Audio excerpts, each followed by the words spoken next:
성도 여러분, 안녕하세요. 오늘도 말씀으로 승리하는 은혜가 저와 여러분이 함께하길 주님의 이름으로 축원드립니다. 우리 계속해서 우리 고린도 후서 여행을 떠나고 있습니다. 우리 어제 내용을 잠깐 기억해 볼게요. 어제 오늘 우리는 이제 5장의 말씀을 이제 함께 나눠갈 겁니다. 어제 우리가 5장의 전반부를 함께 나눴는데요.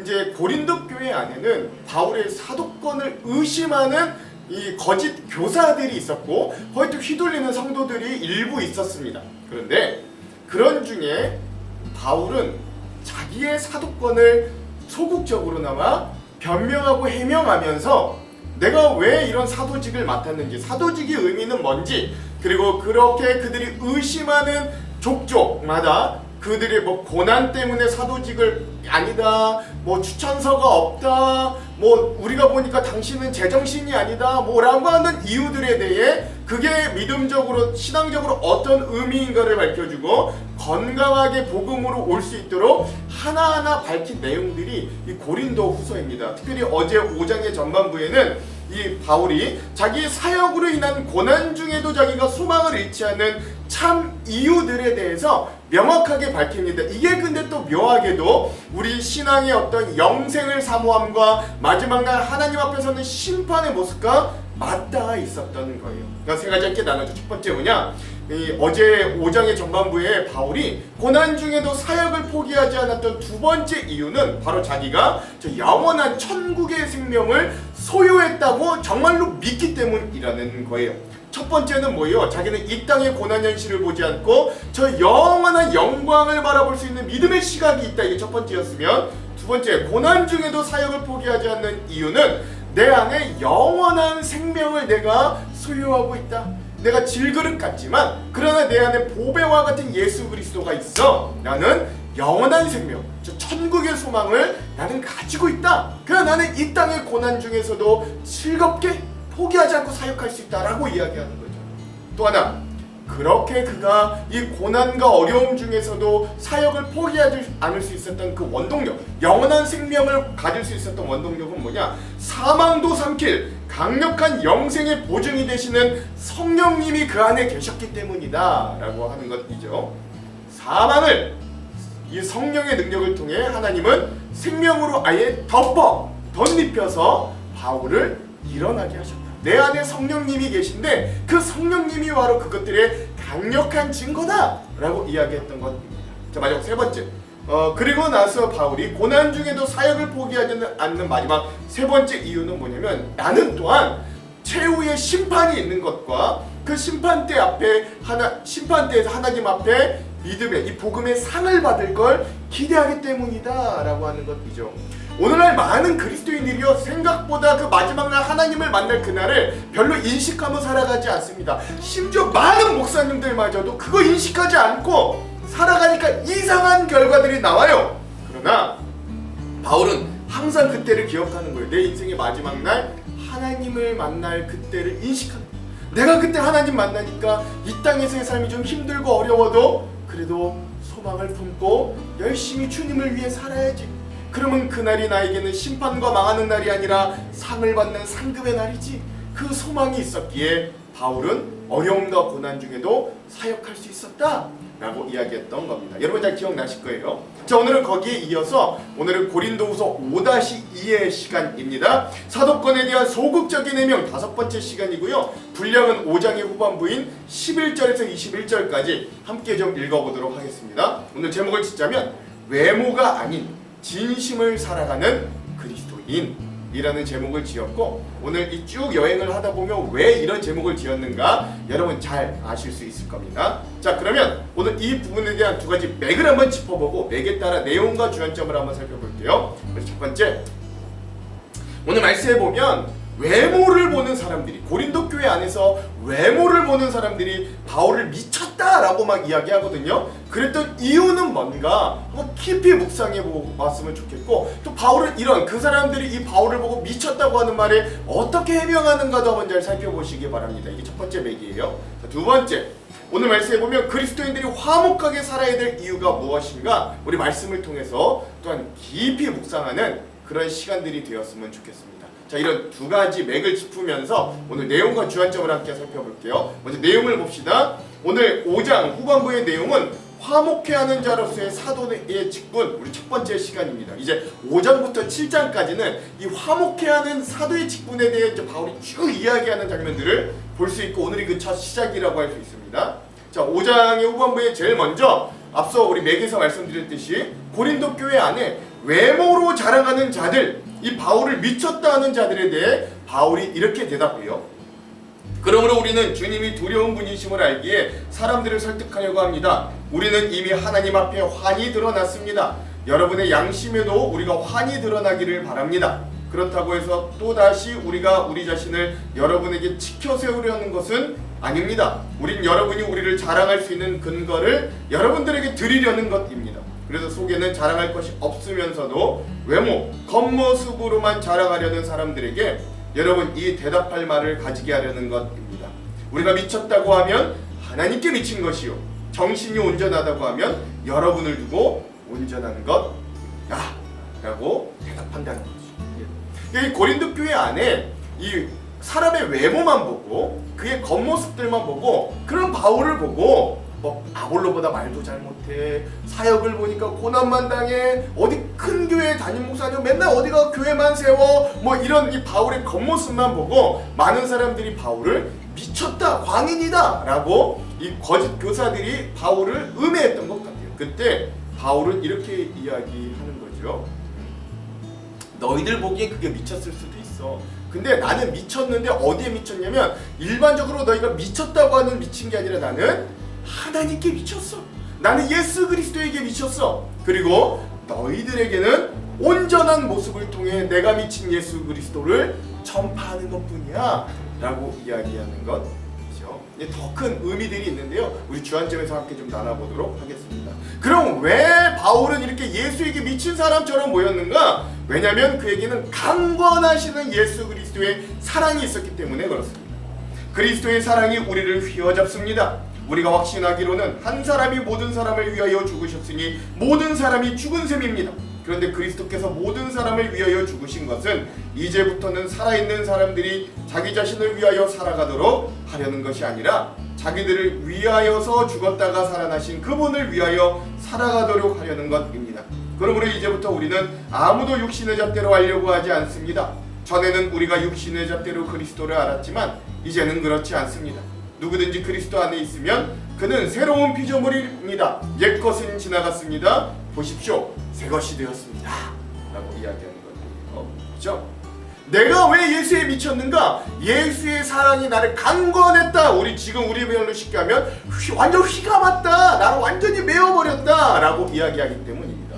왜? 그분은 죄인된 나를, 그리스도인들을 핍박하던 나 바울을 놀라운 사랑으로 구원해 주셨다. 자기를 던져 구원해 주신 사람이기 때문에, 그렇게 예수님이 자기를 던져 사랑함은 그냥 너희들 살아라 라고 하는 것뿐만이 아니라 너희도 그렇게 다른 사람들을 위해 자기 자신을 내던지며 살라고 했던 의미들을 내가 알았기 때문에, 당신들 눈에 보기엔 내가 그렇게 미친 것 같아도 나는 다른 사람들을 살리기 위해 이렇게 애쓰며 살아갑니다. 우리는 그런 새로움을 입은 피조물입니다. 외모를 보지 않는, 중심을 보는, 진심을 다하는 그런 새로운 피조물입니다 라고 이야기하는 거죠. 더 깊은 의미들은 우리 주안점에서 함께 나눕니다. 마지막, 그래서 이제 바울은 그래서 그렇게 새로운 피조물을 입은 우리들은 어떻게 변화된 사람들이냐? 화목해하는 직분을 얻은 사람이라고 이야기하는 거예요. 이 모든 것은 하나님에게서 났습니다. 하나님께서는 그리스도를 내세우셔서 우리를 자기와 화해하게 하시고 또 우리에게 화해의 직분을 맡겨주셨습니다. 곧 하나님께서 사람들의 죄가를 따지지 않으시고 화해의 말씀을 우리에게 맡겨주심으로써 세상을 그리스도 안에서 자기와 화목하게 하신 것입니다. 그러므로 우리는 그리스도의 대사, 사절입니다. 하나님께서는 우리를 시켜서 여러분에게 권고하십니다. 우린 그리스도를 대리하여 간청합니다. 여러분은 하나님과 화해하십시오. 하나님께서는 죄를 모르시는 분에게 우리 대신으로 죄를 씌우셨습니다. 그건 우리가 그리스도 안에서 하나님의 의가 되게 하려는 것입니다 라고 하는 거죠. 예수님이 우리를 위해 대신 죄도 없는데 죄를 뒤집어 쓰고 십자가에 희생하셨듯, 그래서 하나님과 우리 사이에 화목을 이루어 주셨듯, 우리도 그런 주님에 따라 생명과 구원을 얻었다면 우리도 하나님과 예수님과 사람들 사이에 화목하게 만드는 피스메이커들이 되어 우리가 그런 화목케 하는 직분을 얻었다. 우린 그런 사람들이다. 이젠 그런 새로운 피조물이 되었다. 이야기하는 이 바울의 말로 5장이 끝났는데요. 이 부분도 우리 주안점에서 더 깊게 나눠보도록 하겠습니다. 자, 그럼 오늘 이 부분 우리 고린도후서 5장 후반부의 핵심 구절을 한번 살펴볼게요. 17절에서 19절입니다. 그런즉 누구든지 그리스도 안에 있으면 새로운 피조물이라 이전 것은 지나갔으니 보라 새 것이 되었도다. 모든 것이 하나님께로서 났으며 그가 그리스도로 말미암아 우리를 자기와 화목하게 하시고 또 우리에게 화목하게 하는 직분을 주셨으니 곧 하나님께서는 그리스도 안에 계시사 세상을 자기와 화목하게 하시며 그들의 죄를 그들에게 돌리지 아니하시고 화목하게 하는 말씀을 우리에게 부탁하셨느니라. 아멘.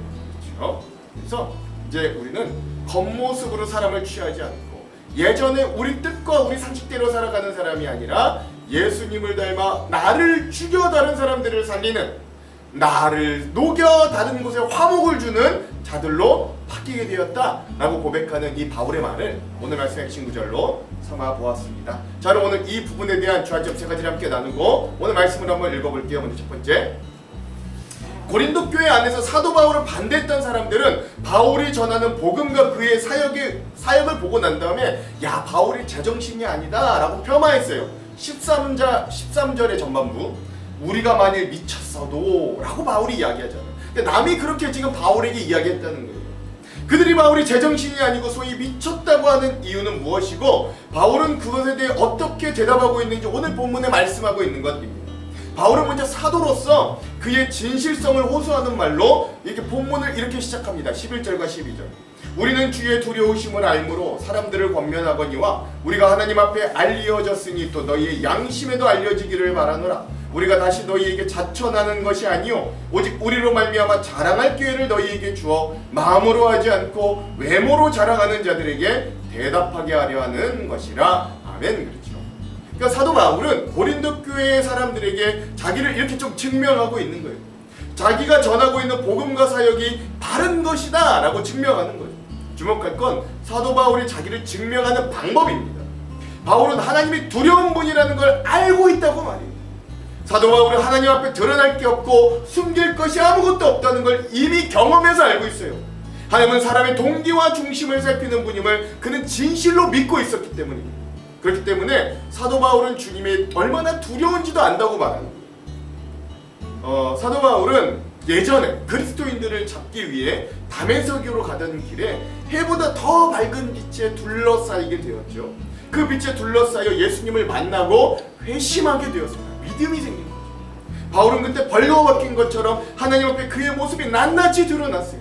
그렇기 때문에 바울의 기준은 더 이상 사람에게 보이기 위해 꾸미는 모습이 아니라 하나님 앞에 진실되게 사는 게 그의 삶의 기준이 되었던 겁니다.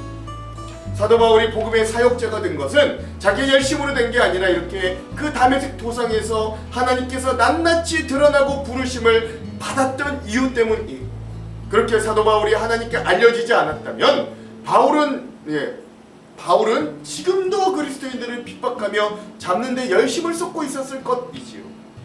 그렇기 때문에 사도 바울이 주님의 두려우심을 안다고 하는 건 사실입니다. 이것을 고린도 교인들도 알기를 원하고 있었어요. 주님의 두려우심을 아는 사람은 외모를 자랑하며 살지 못합니다. 그러나 주님의 두려우심을 모르는 사람은 그 외모가 마치 내 진심인 것 양 속이며 살아갈 수 있어요. 우리 먼저 사람에게 진실되려고 하기 전에 하나님 앞에 주님 앞에 주님의 두려우심을 좀 알 수 있어야 돼요. 그래서 바울은 12절 이하의 내용을 통해 자신의 사도직은 오직 예수 그리스도의 강권적인 사랑에 의한 것임을 재차 강조하고 그게 자신의 악의와 세상적인 만족을 위해서 함이 아니면 계속 밝히고 또 밝히고 있는 거예요. 계속해서 바울은 자신이 죽고 희생함으로 다른 이들을 살게 풍성하게 하는 게 차라리 죽어 천국을 가는 것을 간절히 그러니까 다른 사람을 살게 하는 게 차라리 나는 지금 원래는 천국을 좀 빨리 죽어서 하나님을 보는 거 천국 가는 게 원래 간절히 소망하던 바울이었는데 근데 그러나 내가 이 땅에 그래도 이렇게 살아가는 이유는 나를 매일 죽임으로 다른 이들이 살게 하는 이유다. 그것들을 밝히고 강조하고 계속해서 좀 강조, 유일한 이유다, 내가 살아가는 유일한 이유다라는 걸 계속 강조하는 겁니다. 그러므로 바울은 고린도 교인들이 바울 자신을 사도라고 인정하지 않는 무리가 있다면 나 바울 스스로라도 자신을 사도로 자천하여서 고린도 교인들이 복음 안에 믿음을 지키고 더 굳건하게 하려고 했던 거예요. 즉 처음부터 끝까지 바울의 관심사는 나 자신이 드러나는 게 아니라 고린도 교회 성도들을 어떻게 해서든 복음 안으로 이끌려 생명을 얻게 하려고 했던 것이죠. 13절 우리가 만일 미쳤어도 하나님을 위한 것이요 정신이 온전하여도 너희를 위한 것이니 아멘. 그렇죠. 앞서 말씀드렸듯이 사도 바울을 반대했던 사람들은 사도 바울이 미쳤다고 폄하했습니다. 왜냐하면 그들은 도저히 상상할 수 없는 삶을 바울이 살고 있었고 사람이 어떻게 이렇게까지 헌신하고 어떻게 이렇게까지 예수를 위해 살 수 있는가? 이는 바울이 미치지 않고서는 가능하지 않다고 그들이 여겼기 때문이에요. 여러분 그 말 있잖아요. 먼 눈에는 뭐만 보입니다. 즉 이들 스스로 이 거짓 교사들 스스로가 결코 헌신할 수 없는 영역과 그 불가능하다고 여긴 것을 스스로에게만 적용한 게 아니라 성급한 일반화의 오류를 통해 내가 못하면 다른 이도 못할 거라고 여겼기 때문입니다. 부와 권력과 외모와 같은 세속적인 가치를 자랑하는 사람에게 예수 그리스도를 믿는 사람은 정상적으로 하는 사람처럼 보일 거예요. 그러나 마음이 아닌 외모를 자랑하는 자들은 사람의 눈에 보이는 것으로 이렇게 가치를 매기겠지만 믿는 우리는 하나님을 두려워하고 그 앞에 드러난 마음에 우리의 삶의 가치를 매기는 것입니다. 우리 예수 그리스도의 사랑에 사로잡혔기 때문에 휘가 맞기 때문에 그 앞에 드러난 우리의 마음을 따르는 삶이 온전하게 보이든 미친 것처럼 보이든 자신을 위한 것이 아닌 하나님을 위한 것이기에 부끄럽지 않다고 고백하는 자들입니다. 오히려 예수 그리스도를 믿는 사람들이 그렇게 사는 게 오히려 더 자연스러운 모습입니다. 왜냐하면 예수 그리스도께 구속된 사람은 그의 십자가에서의 그 사랑에 사로잡힌 바 된, 휘가 맞은 강권적인 역사로 붙잡힌 바 되었기 때문입니다. 오늘 우리도 스스로를 정상적인 삶이라 여기지만 사실 우리도 엄밀히 따져보면 우리도 어딘가에 미쳐있는 사람들입니다. 돈에 미친 거든 명예에 미친 거든 권력이든 쾌락이든 아니면 다른 이에 대한 미움에 미쳐있든 아니면 하나님을 향한 믿음의 영역에 미쳐있든 말입니다. 이왕 연약한 인간인 우리가 무언가에 미칠 수밖에 없는 인생이라면 복음과 예수 그리스도의 바울과 같이 미쳐있는 자들이 되기를 소망합니다. 그런 인생들 되기를 간절히 소망합니다. 두 번째, 사도 바울이 미쳤다는 말을 듣고서도 그렇게 예수 그리스도의 은혜의 복음을 전하며 고난받는 삶을 살아갈 수 있었던 이유는 예수 그리스도의 사랑이 그를 강권했기 때문이라고 이야기해요. 즉 예수 그리스도의 십자가에서 죽으심으로 행하신 사랑은 사도 바울만 강권하시는 게 아니라 고린도 교인들과 그를 믿는 우리 또한 강권하게 하십니다.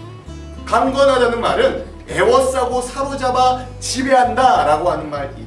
라는 의미예요. 즉 우리는 왜 예수 그리스도를 믿습니까? 무엇을 얻으려고 어떤 이득이 있어 다른 기회를 포기하고 신앙생활을 합니까? 라고 묻는다면 그건 그리스도의 사랑이 우리를 강권했기 때문이다 라고 대답할 수 있는 거죠. 14절 그리스도의 사랑이 우리를 강권하시는도다. 우리가 생각하건대 한 사람이 모든 사람을 대신하여 죽었은즉 모든 사람이 죽은 것이라. 아멘.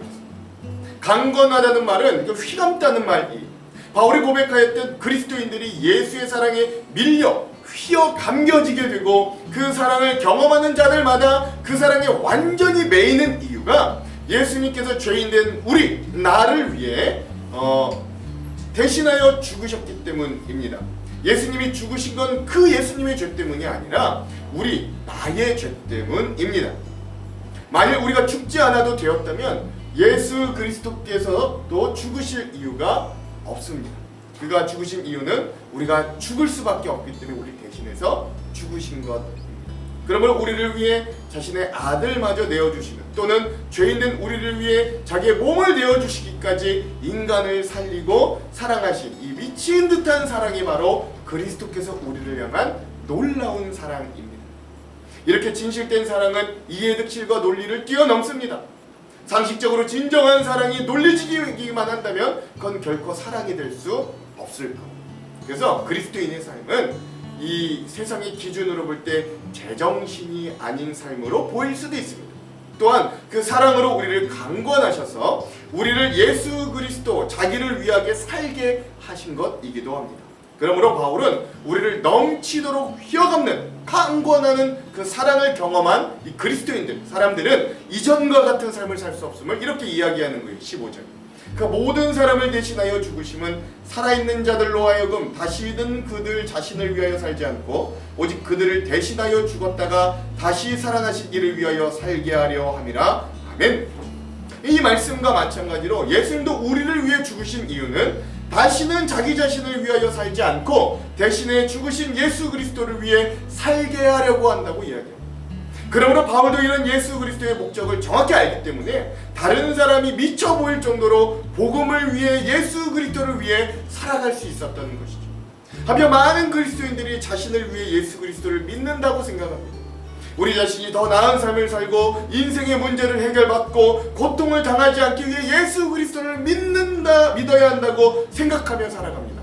물론 그게 완전히 틀린 말은 아니지만 예수님께서 우리를 사랑으로 사로잡히심은 우리를 살리심은 물론이고 예수 그리스도를 위해 살도록 만드시기 위함입니다. 이를 위해 예수 그리스도께서 우리를 대신해 죽으신 것이라고 사도 바울은 강력하게 이야기하고 있습니다.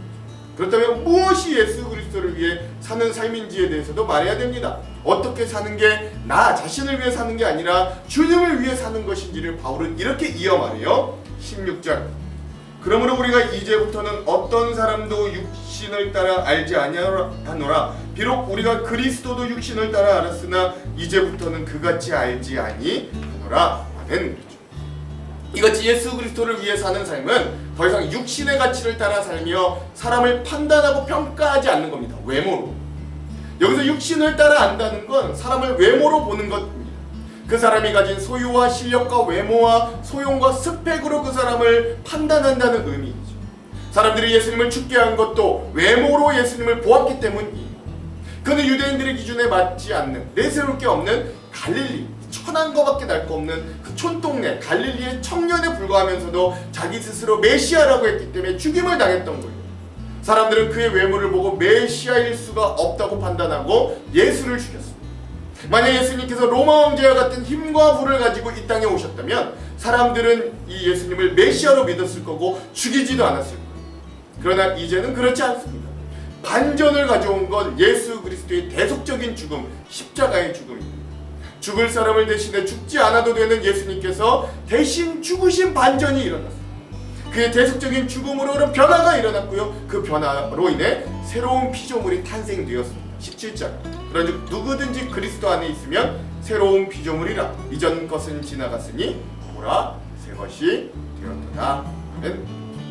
예수 그리스도의 십자가의 대속적인 죽음으로 새로운 피조물이 창조되었습니다.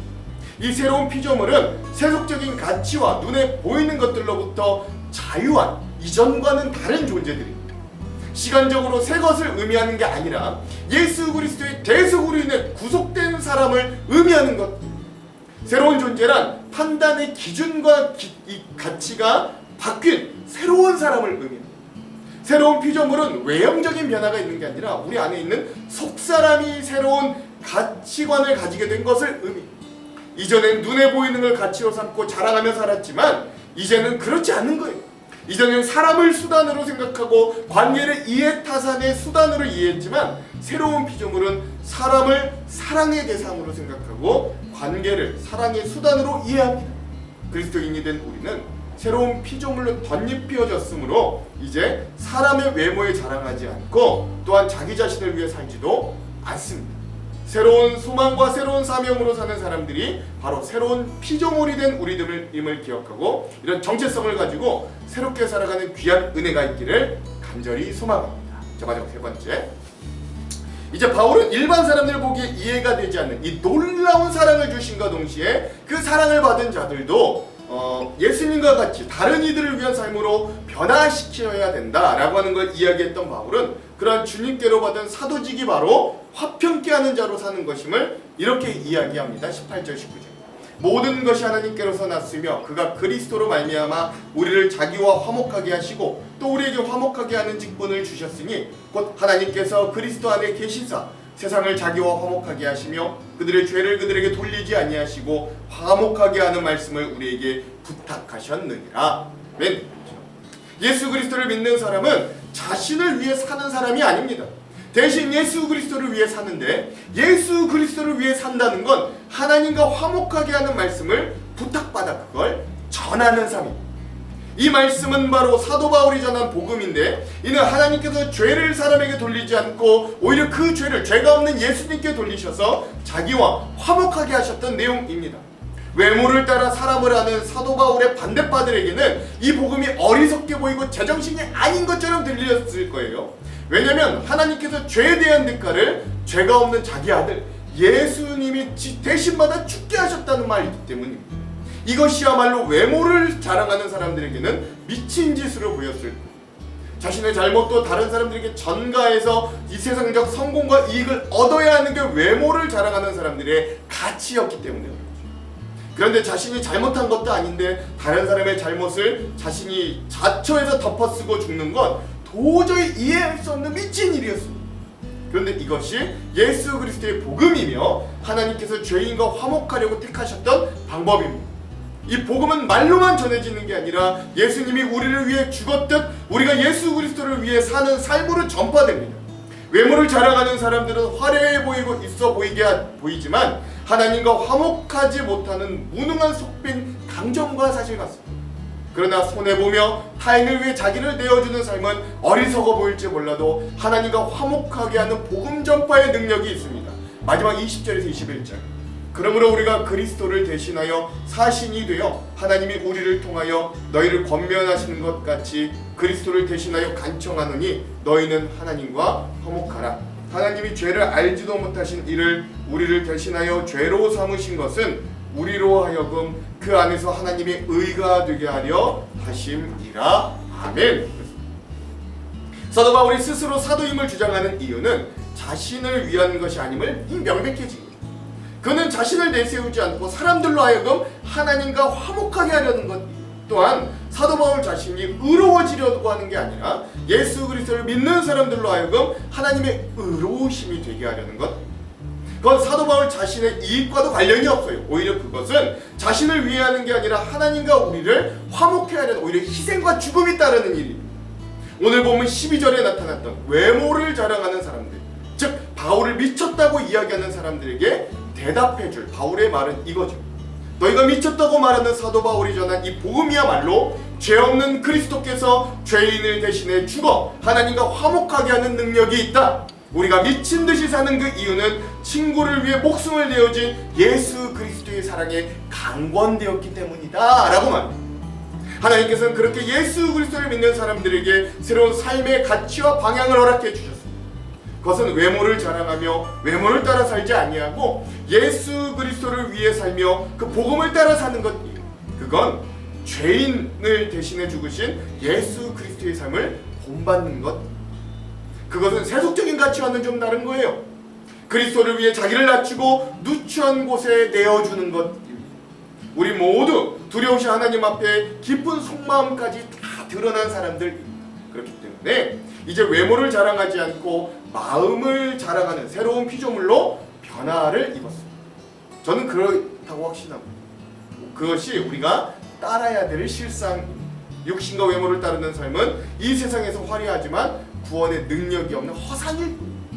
오늘 하루도 예수 그리스도의 사랑에 관건되어 휘감아져 새로운 피조물로 살아내는, 외모보단 진심으로 하나님과 사랑을 사랑해내는 우리 은혜를 누리시길 주님의 이름으로 축원합니다. 기도할게요. 하나님, 오늘 우리에게도 중심과 진심을 주셔 주님이 우리를 향해 그렇듯 우리도 주님을 따라 다른 이들을 위해 섬기며 사랑하는 삶을 살 수 있게 하여 주십시오. 세상 사람들은 미쳤다고 평가하는 그 길을 우리는 각자의 십자가를 지며 여전히 따라가는 사랑의 삶, 생명이 살아나는 삶, 놀라운 새로운 피조물로 우리를 변화시켜 주시옵소서. 말씀 여행 중에 그런 은혜와 도전을 주실 주님 기대하며 예수님 이름으로 기도합니다. 아멘. 그럼 사랑하는 성도 여러분, 오늘 하루도 말씀으로 승리하십시오. 사랑하고 축복합니다. 화이팅!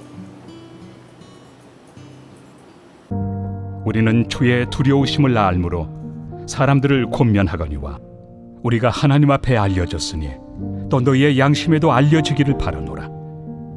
우리가 다시 너희에게 자천하는 것이 아니요 오직 우리로 말미암아 자랑할 기회를 너희에게 주어 마음으로 하지 않고 외모로 자랑하는 자들에게 대답하게 하려 하는 것이라. 우리가 만일 미쳤어도 하나님을 위한 것이요 정신이 온전하여도 너희를 위한 것이니 그리스도의 사랑이 우리를 강권하시는도다.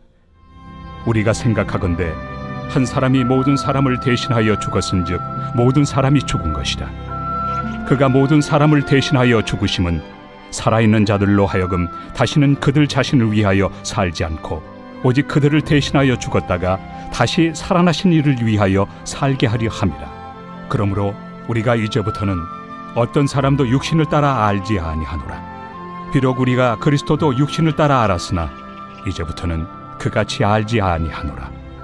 그런즉 누구든지 그리스도 안에 있으면 새로운 피조물이라. 이전 것은 지나갔으니 보라 새 것이 되었도다.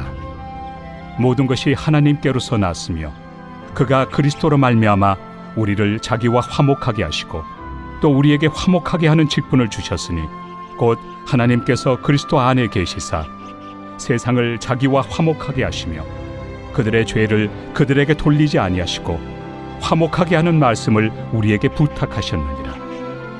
그러므로 우리가 그리스도를 대신하여 사신이 되어 하나님이 우리를 통하여 너희를 권면하시는 것 같이 그리스도를 대신하여 간청하노니 너희는 하나님과 화목하라.